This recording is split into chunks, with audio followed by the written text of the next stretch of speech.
Hello，你好，我好，大家好。Eleven 而家就喺呢個怡保呢度做咩事啊？餵緊魚喎，有睇到冇？哇，個魚而家就喺隻隻魚都係喎。不過呢個人咧嘅主家人咧養魚喺邊度咧？就喺佢嘅車房呢度嚟喎。咁啊，車房適唔適合養魚嘅人先？你要記得，我唔怕你揾幾多錢，揾埋嘅情況，人哋話呢個氹窿啊！填嘅個窿啊，係咪有冇咁嘅事先？事實真係有咁嘅事。最好咧嘅門口唔愛養魚，明白冇？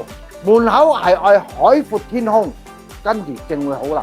點解講唔愛養魚嘅問題咧？頭先你都睇到我養魚噶啦，餵魚食嘢嘅口就開咗上嚟啦，夾，乜嘢都幫你夾曬咗啦，明白冇？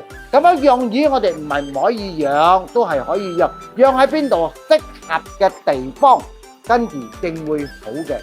所以咧，自己嘅門口最好就唔愛養魚啊，唔愛挖個窿啊、山水魚啊、鯉魚啊嗰啲就唔愛，因為屋企唔係拎嚟做生意。除開你嘅屋企係嘅獨立式嚟嘅，安喺邊度啊？你嘅後邊嗰度揀個你自己嘅位置。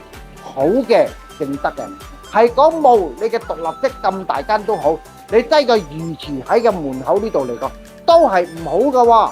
你冇諗住係好喎，甚至講呢啲係嘅排屋雙層排屋嚟嘅，你擠個魚池喺呢度咧，你係揾得到錢。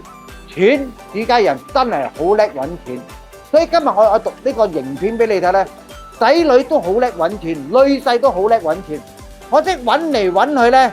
就餵飯呢班鱷魚仔喎？點解啊？鱷魚仔啊，因為頭先我都同你講，開住狗聽住你嚟食你哋嘅嘢嘅方面本身，錢揾到亦都好容易走出去嘅問題啦，明白冇？唔係水就為財啊，水為財你都要睇乜嘢嘅地方嘅方面本身，正可以為財一切啦。即係今日我講錄呢個影片，你哋嚟睇咧，你認為我講到啱嘅，你 share and like。subscribe 一切嘅情況，我係俾你哋所知道。